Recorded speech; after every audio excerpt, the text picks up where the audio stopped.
वो खबरों वाले शेयर जो कि बाजार के अंदर इस समय अच्छी तेज़ी दिखा रहे हैं। चलिए एक एक करके जो है स्क्रीन पर लेकर के आते हैं उन तमाम शेयरों को।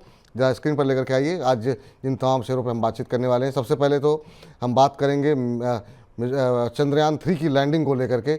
और यहाँ पर हम देख रहे हैं सर कि मिश्रा मिधात्मे में जो है अच्छी तेज़ी यहाँ पर देखने को मिल रही है। चंद्रयान 3 की लैंडिंग के पहले शेयर में तेज़ी है।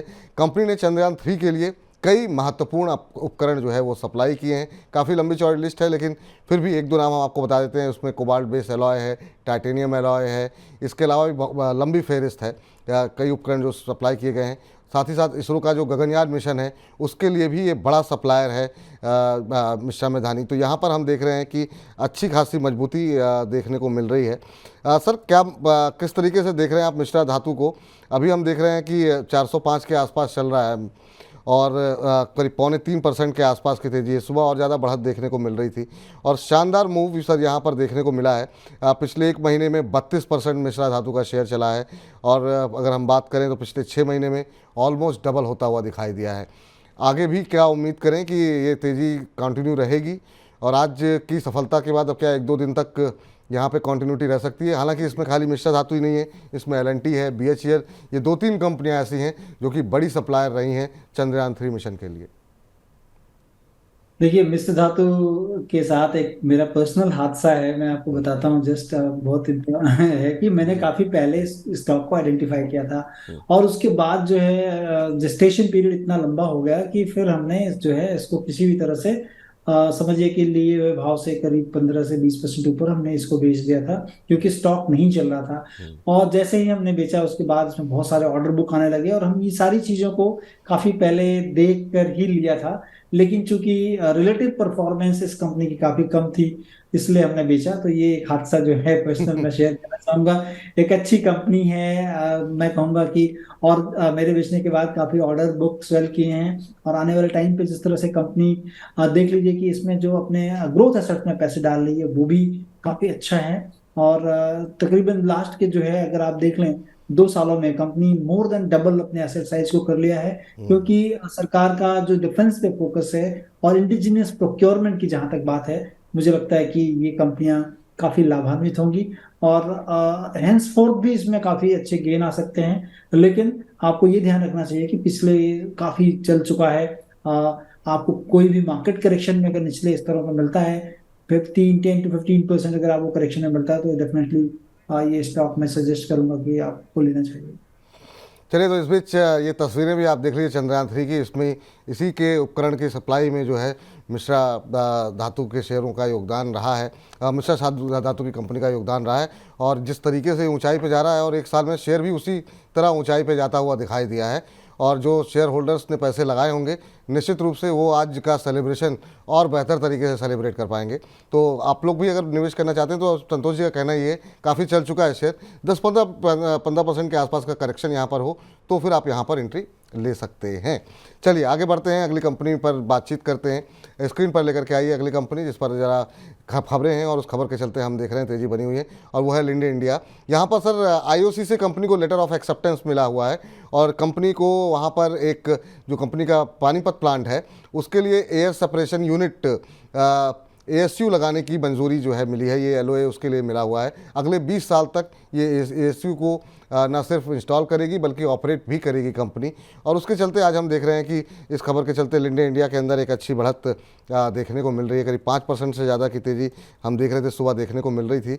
और अभी अगर हम देखें तो ऊपरी से थोड़ा सा हल्का हुआ है लेकिन फिर भी 4% से ज़्यादा की तेज़ी, 6000 से ऊपर के लेवल देखने को मिल रहे हैं। देख सकते हैं आप शानदार तेज़ी यहाँ पर। पिछले एक महीने में यहाँ पर भी 30% से ज़्यादा का मूव देखने को मिला है और पिछले 6 महीने में 56% से ज़्यादा की तेज़ी यहाँ पर देखने को मिली है। सर क्या सलाह रहेगी लिंडे इंडिया के ऊपर, अभी क्या करना चाहिए? काफ़ी चल चुका है। काफी ज्यादा चल चुका है और वैल्यूएशंस के से भी काफी ऊपर हो चुका है। अगर आप देख रहे हैं वैल्यूएशंस, जैसे हम देखते हैं स्टॉक मल्टीपल्स जो पी मल्टीपल्स के लिहाज से 128-30 के आसपास है, जो कि एग्जूबरेंटली काफी हाई है। तो मेरी तो सलाह नहीं होगी कि आपको किसी भी न्यूज के चलते, और ईवी एबिटा भी अगर आप देख लें, दूसरा एक पैरामीटर्स होता है कि जो एंटरप्राइज वैल्यू बाय एबिटा, जो इतना पैसा कमाती है कंपनी, वो तकरीबन 66 के आसपास है। मतलब यहाँ से मतलब कंपनी को प्राइसिंग इतना ज्यादा दिया जा रहा है, मतलब कि बहुत ज्यादा जो है अर्निंग्स आने वाली है। लेकिन कभी कभी ऐसा होता है विपुल जी कि अगर अर्निंग्स नहीं आई और stock ahead of the valuation चले गए तो उसमें एक बड़ा करेक्शन आता है। बहुत अच्छी कंपनी है, फॉरेन प्रमोटर्स हैं इसके, और मुझे लगता है कि इन स्तरों पे आपको अवॉइड करना चाहिए। आपके पास है तो डेफिनेटली आप होल्ड कर लें, राइट द टाइट करें, बट मैं लेने की सलाह इन स्तरों पे नहीं दूंगा। तो लेने की नहीं, खरीदारी जो है अभी नहीं करने की सलाह है। बहुत तेज़ी आ चुकी है, फंस जाएंगे तो दिक्कत हो जाएगी। चलिए अगली कंपनी लेकर के आते हैं और वहाँ पर देखते हैं क्या कुछ हलचल देखने को मिल रही है। और जिस खबर के चलते यहाँ पर मजबूती बनी हुई है वो है पाली मेडिक्योर। यहाँ पर टेक्निकल चार्ट्स पे सर ये बहुत सारे तकनीकी विशेषज्ञों को अच्छी लग रही है कंपनी, क्योंकि यहाँ पर कंपनी ने के अंदर एक ब्रेकआउट की स्थिति देखने को मिल रही है। शेयर में राउंडिंग बॉटम पैटर्न के साथ ये ब्रेकआउट देखने को मिला है। आज भी हम देख रहे हैं 2-2.25% के आसपास की तेज़ी इस शेयर के अंदर बनी हुई है। पिछले एक महीने में 34%, 6 महीने में करीब 59% शेयर चल चुका है। अभी सर ये इस रैली में कहाँ तक जाता हुआ दिखाई दे रहा है? अब नेक्स्ट टारगेट इस शेयर के लिए क्या देख रहे हैं आप? देखिए, पॉली मेडिकेयर जो है कंपनी, वो हॉस्पिटल सप्लाई डिवाइसेस और बहुत सारी चीजें जो हॉस्पिटल सप्लाई में लगती हैं प्लास्टिक की, वो सारी चीजें कंपनी बनाती है। और इन दिनों कोविड के बाद जो है इसका रेलेवेंस काफी बढ़ गया। कोविड के पहले आप देखेंगे तो कंपनी एकदम सेडेटिव थी, बहुत ज्यादा कुछ इसमें मूवमेंट नहीं थे और अर्निंग्स भी वैसे ही थी। लेकिन कोविड के बाद इसमें अर्निंग्स में काफी बड़ा जंप आया है। अगर आप देख लें, 65 करोड़ कमाती थी कंपनी उस समय 2019 में, और अभी 215 करोड़ कमा रही है। लेकिन फंडामेंटल जितना बढ़ा है, मतलब फाइनेंशियल्स में जब नंबर जितने बढ़े हैं, प्राइस में कई गुना ज्यादा उछाल हो गया है। मतलब ahead of the fundamental gains ऐसी ये कंपनी जा रही है। 66 मल्टीपल पे अवेलेबल है कंपनी। ईवी EBITDA 40 पे है। और बहुत ज्यादा मुझे लगता है कि इसमें अर्निंग्स आ चुकी है ऑलरेडी। हाँ, नेक्स्ट स्टेज ऑफ अर्निंग के लिए मुझे लगता है कि आपको वेट करना चाहिए।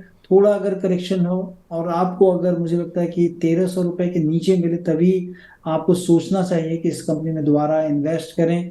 क्योंकि आप अभी कंपनी के ने कुछ ग्रोथ एसेट्स में पैसे और डाल रही है, तो इसका मतलब है कि अर्निंग्स कुछ आने वाली है। लेकिन उस अर्निंग आने के बिना पे ऑलरेडी स्टॉक प्राइस में मूवमेंट हो चुका है।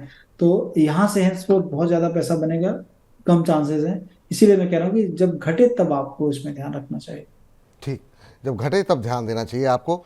इस बीच जो है अगली कंपनी पर बातचीत कर लेते हैं, यहाँ पर भी काफ़ी अच्छी खबरें हैं और जिसके चलते मोमेंटम देखने को मिल रहा है। और यहाँ पर BEML के अंदर हम देख रहे हैं कि अच्छी बढ़त देखने को मिल रही है। कारण ये है कि रक्षा मंत्रालय से कंपनी को 101 करोड़ रुपए का ऑर्डर मिला है। ऑर्डर जो मिला है वो कमांड पोस्ट व्हीकल सप्लाई के लिए मिला है, और इससे ऑर्डर के चलते हम देख रहे हैं कि शेयर में अच्छी मजबूती देखने को मिल रही है। और साथ ही साथ कंपनी को भी आने वाले दिनों में भी कई बड़े ऑर्डर मिलने की भी उम्मीद जताई गई है। जो मैनेजमेंट से कुछ एक बयान जो सामने आए हैं उसको लेकर के ये बातें सामने आई हैं, और इसके चलते हम देख रहे हैं कि शेयर में अच्छा खासा मोमेंटम आज बना हुआ है। 2% से ज़्यादा की बढ़त देखने को मिल रही है।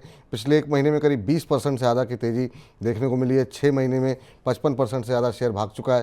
सर, BEML पूरे रक्षा उपकरण वाले सप्लाई करने वाली कंपनियों के अंदर अच्छी खासी रैली हमने देखी है हाल फिलहाल के अंदर। अब इन लेवल्स पे क्या करना चाहिए सर? क्या अभी भी चूँकि इलेक्शन ईयर है, क्या आपको लगता है कि अभी भी खरीदारी के मौके हैं, या फिर जिनके पास हैं उनके लिए क्या सलाह रहेगी?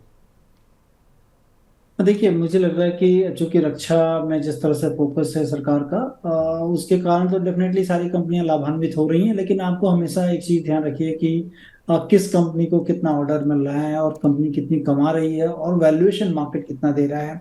तो हमको वैल्यू देखना काफी जरूरी है कि किस वैल्यू पे हम किसी चीज को खरीद रहे हैं। और उस लिहाज से मुझे लग रहा है कि इस कंपनी में भी एक रनअप ऑलरेडी आ चुका है, इन प्लेस है। और उसके बाद आप अर्निंग्स मल्टीपल देखें तो तकरीबन 54 के स्टॉक पी, जो पी मल्टीपल है वहां पे चल रहा है। तकरीबन 23 के मल्टीपल पे जो है ईवी एबिटा मल्टीपल हमको मिल रहे हैं। तो थोड़ा सा जो है कह लें कि प्राइसी दिख रहा है। इसलिए मैं कहूँगा कि अगर ये भी थोड़ा घटे, अगर आपको तकरीबन 10% के करीब का अगर गिरावट इसमें देखने को मिले, तब आप एंटर करें, वो सेफर जोन होगा और फिर आपको गेन हो सकता है वहां से। जी, चलिए अब जरा बात कर लेते हैं यूको बैंक को लेकर के। और हमने कार्यक्रम के शुरुआत में ही हमने बताया कि आज पीएसयू बैंकों के अंदर अच्छी तेजी देखने को मिल रही है। कुछ एक खबरें भी हैं और हाल फिलहाल में जिस तरीके से भारतीय बैंकों की सेहत के बारे में तमाम विदेशी रिसर्च हाउसेस की तरफ से, ब्रोकरेज हाउसेस की तरफ से भी टिप्पणी की गई, उसका भी फ़ायदा मिल रहा है। कंपनी की तरफ से कुछ एक स्टेटमेंट भी आई है यूको बैंक की तरफ से और कहा यह गया है कंपनी को इस वित्त वर्ष में कामकाजी मुनाफा करीब 15% बढ़ने की उम्मीद है। और आपको बता दें कामकाजी मुनाफा बढ़ने से कंपनी के जो मुनाफा है वो और बढ़ने की उम्मीदें जो है वो बढ़ गई हैं। हाल फिलहाल में जो कंपनी के नतीजे आए थे वो भी काफ़ी शानदार रहे थे। 81% कंपनी का मुनाफा बढ़ता हुआ दिखाई दिया था। और यहाँ से अगर और इम्प्रूवमेंट होती है आने वाले समय में या इस फाइनेंशियल ईयर में तो निश्चित रूप से एक सकारात्मक रुख देखने को मिलेगा शेयर में। और उसी का असर देखने को मिल रहा है ये तमाम स्टेटमेंट का कि शेयर के अंदर करीब 6% की तेज़ी सुबह देखने को मिल रही थी, लेकिन अभी भी हम देख रहे हैं 5.5% की मजबूती देखने को मिल रही है। एक महीने में पिछले 14%, पिछले 6 महीने में करीब 28% के आसपास ये शेयर जो है चला है। सर पिछली बार हमने देखा था 37-38 रुपये पे जाकर के एक ब्रेक लगा था यूको बैंक पे, तो क्या ये शेयर उसी दिशा में आगे बढ़ रहा है या आपको लगता है कि अभी चल चुका है, थोड़ा ठहरने की उम्मीद करें? डेफिनेटली बहुत अच्छा जो है नंबर्स इसमें आए हैं और मैंने एकदम लास्ट कह लें कि क्वार्टाइल में ये सारी बैंकिंग कुछ सरकार की थी जो कि काफ़ी अच्छा परफॉर्मेंस दिया है इन्होंने। और स्टॉक प्राइस में भी अच्छा गेन आ गया है। हम जब कभी भी वैल्यूएशन के लिहाज से देखते हैं तो इसमें हम देखते हैं कि प्राइस टू बुक मल्टीपल कितना मिल रहा है कंपनी को। तो तकरीबन जो है 1.5 के करीब प्राइस टू बुक मल्टीपल मिल रहा है क्योंकि नंबर्स काफ़ी अच्छे आए हैं। लेकिन अभी भी एक चीज देखने को मिल रही है कि रिटर्न ऑन इक्विटी कंपनी की बिलो 10 है, जो कि थोड़ा सा जो है मतलब कंसर्निंग है कि रिटर्न ऑन इक्विटी इतना नहीं है, हम प्राइस टू बुक इनको ज्यादा दे रहे हैं। क्योंकि इनके बैलेंस शीट को अगर आप देख लें तो उसमें इनके लोन ग्रोथ जो एसेट ग्रोथ हुई है उसमें एक अच्छी बढ़ोतरी देखने को मिली है लास्ट ईयर। इन सारी चीजों को लेकर ऑलरेडी प्राइस इन हो चुका। तो मुझे लगता है कि पिछली मर्तबा जो हाई बना था 36 के आसपास जो है 37-38 के आसपास, वो इसके लिए एक हेडविंड होगा और वहां पर जाता है तो प्रॉफिट बुक करें अनटिल एंड अनलेस अगर मान लीजिए कि यहाँ से बहुत एक्सोबरेंटली हाई नंबर्स इनके आने लग गए तो क्योंकि सारी चीजें फिर से रिवाइज हो जाएंगी। अदरवाइज अगर सेम नंबर्स सेम पेस में चल रहे हैं तो मुझे लगता है कि एक हेडविंड डेफिनेटली सामने होगा। तो यहाँ पे खरीदने की सलाह नहीं होगी, अगर आपके पास है तो पिछले हाई के पास जाए तो बेचने की सलाह होगी। ठीक है, चलिए अब इस बीच जो है अगली कंपनी पे जरा स्क्रीन पर लेकर के आइए और वहाँ पर देखते हैं क्या कुछ खबरें हैं और इसके चलते यहाँ पर सकारात्मक रुख देखने को मिल रहा है और वो है इंजीनियर्स इंडिया का शेयर। यहाँ पर भी सर टेक्निकल चार्ट्स पे जो है कंपनी के जो बाकी जो फंडामेंटल्स है वो तो है ही है, पर आज भी जो तेज़ी है वो हम देख रहे हैं बहुत सारे टेक्निकल एनालिस्ट की रिकमेंडेशन आई है जिसके चलते यहाँ पर मजबूती है। चार्ट्स पर लॉन्ग बुलिश कैंडलस्टिक पैटर्न बनता हुआ दिखाई दे रहा है और उसके चलते आज हम देख रहे हैं कि शेयर में मजबूती है। आज हम देख रहे हैं करीब 3% के आसपास की बढ़त जो है वो इंजीनियर्स इंडिया में देखने को मिल रही है। पिछले कुछ दिनों में भी देखें तो ये शेयर अच्छा चलता हुआ दिखाई दिया है, आज भी 3.5% ऊपर है। पिछले एक महीने की बात करें तो करीब 16% चला है, 6 महीने में 127%, तो डबल से भी ज़्यादा की मजबूती आ चुकी है। चार्ट पे देखिए सर कितना शानदार मूव यहाँ पर रहा है। निश्चित रूप से जो लोग निवेशित हैं उनको तो अच्छा प्रॉफिट हो रहा होगा, पर इस रैली में क्या ट्रेन मिस हो गई है या अभी भी आपको लगता है कि एंट्री ली जा सकती है? देखिए नेचर ऑफ बिजनेस अगर आप समझेंगे तो आपको पूरी चीज समझ आएगी। ये कंसल्टेंसी बिजनेस में है जो कि oil and gas exploration business company करती है। उसमें अगर आप देख लें तो वैल्यूएशन तो बहुत ज्यादा मतलब ज्यादा हाई नहीं है। यहाँ से हो सकता है कि अपॉर्चुनिटी साइज और भी मिले क्योंकि जैसा कि आप बता रहे हैं कि भाव डबल हो गए, लेकिन अगर आप इनके नंबर्स को देखोगे क्वार्टरली नंबर्स भी पिछले साल से डबल से भी ज्यादा आ रहे हैं। तो इसका मतलब है कि जो जो नंबर्स रिपोर्ट कर रही है कंपनी वो काफी अच्छे नंबर्स आ रहे हैं। तो हो सकता है कि यहाँ से आपको अपॉर्चुनिटी साइज और दिखे, लेकिन अगर आपके पास इन एनी वे अगर है क्योंकि कंसल्टेंसी बिजनेस आपके ऑर्डर बुक पे चलता है और ऑर्डर बुक अगर आने वाले टाइम पे अगर ऑयल के दाम बढ़ जाते हैं वापस तो वहां पर क्या होता है कि एक्टिविटी थोड़ी कम जो है ज्यादा होने लगती है। अभी ऑयल के दाम गिरे हैं, अगर यहाँ से और ऑयल के दाम गिर जाते हैं तो एक्टिविटी थोड़ी और कम हो जाएगी क्योंकि रियलाइजेशंस जितने भी कंपनियों के प्रोजेक्ट होते हैं उसमें कम होने लगते हैं। ऑयल प्राइस पे बहुत सारी चीजें डिपेंड करती हैं क्योंकि लास्ट ईयर अगर आप देखें कंपनी ने परफॉर्म नहीं किया था। डिस्पाइट कि हम लोग ये देख रहे थे कि तेल के दाम काफी बढ़े हैं, वो नहीं किया, लेकिन उसके थोड़े लैग से कंपनी में चालू हो गया इफेक्ट। आपको तेल के प्राइस को हमेशा ध्यान रखिए इस स्टॉक को लेने के लिए। और मैं कहूंगा कि अभी भी बहुत ज्यादा वैल्यूएशन वाइज हाई नहीं है, 145-47 के नीचे का एक स्टॉप लॉस जरूर बना के रखें स्टॉक में। ठीक। इस बीच जो है अगली कंपनी पे बातचीत कर लेते हैं। आज की आखिरी company SGS enterprises. SGS enterprises पे कल भी हमने बजिंग स्टॉक्स पे ही चर्चा की थी और आपको बताया था कि प्रमोटर्स ने अपनी हिस्सेदारी में करीब 30% हिस्सा बेचा है। हालांकि कल शुरुआती दौर में हमने गिरावट देखी और फिर हमें थोड़ी सी रिकवरी आती हुई दिखाई दी। रिकवरी क्या है, क्यों आई, वो आज की खबर है।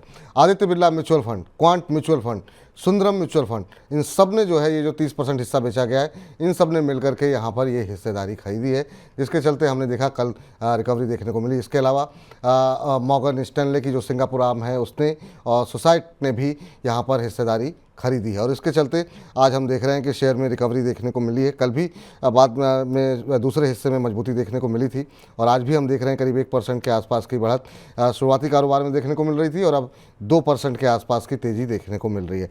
प्रमोटर ने एग्जिट किया है सर, लेकिन बड़े बड़े म्यूचुअल फंड्स ने यहाँ पर एंट्री ली है और उसके चलते यहाँ पर एक मजबूती देखने को मिली। पिछले 6 महीने में 54% से ज़्यादा का रिटर्न यहाँ पर आता हुआ दिखाई दिया है एसजीएस एंटरप्राइजेस के अंदर। कल थोड़ा सा दबाव देखने को मिल रहा था इस खबर के चलते कि प्रमोटर एग्जिट कर रहे हैं, लेकिन जब लोगों ने देखा कि एंट्री करने वाले लोग कौन हैं तो उसके बाद से थोड़ा भरोसा बढ़ता हुआ लौटता हुआ दिखाई दे रहा है। आपकी राय? देखिए, आपको बिजनेस मतलब अंडरलाइन दिखना चाहिए, किसने लिया क्या लिया। अगर आप उस पर ध्यान रखेंगे तो उसमें थोड़ी सी मुश्किल होती है, लेकिन अंडरलाइन बिजनेस को अगर आप देख लें जी। तो पहले वो देखें कि बिजनेस कैसा है, अपॉर्चुनिटी साइज कितनी हो सकती है, और शायद खरीदने वाले लोग यही सब चीजें ज्यादा देखते हैं। मुझे लगता है कि अगर आप देखें किसी भी गाड़ी में, अगर आप देखें उनका जो एम्ब्लेम या लोगो जो लगता है, वो कंपनी बनाती है, उसमें महारत कंपनी को हासिल है। जैसे कह लें BMW है या फिर कोई भी महिंद्रा एंड महिंद्रा है, इस तरह का जो लोगो लगता है, और बहुत सारे एस्थेटिक डिजाइन्स जो कि गाड़ियों में लगते हैं, 4 व्हीलर्स में, 2 व्हीलर्स में लगती हैं, ये कंपनी बनाती है। तो और बहुत ज्यादा जो है कहने की प्राइसी भी नहीं है, 33 के प्राइस मल्टीपल पे मिल रहा है। तो EV EBITDA का लेवल देखें तो तकरीबन 20 है, और आने वाले दिनों में एस्थेटिक जिस तरह से लोग हर जगह पे सुंदर चीजें, अच्छी चीजें देखना चाह रहे हैं, इसका लग रहा है कि अपॉर्चुनिटी साइज अच्छी होगी। और मुझे लगता है कि अगर किसी भी गिरे भाव में इस स्टॉक को लेना चाहिए। ठीक। तो चलिए, तो ये वो शेयर थे जो यहाँ पे खबरें थी और इन खबरों के चलते यहाँ पर एक सकारात्मक रुझान देखने को मिल रहा था। तो आके आपको ये पता रहे कि खबरें क्या चल रही हैं इस समय और उन खबरों पर कोई एक्शन लेना भी है कि नहीं, इसके लिए संतोष जी से हमने राय ले ली।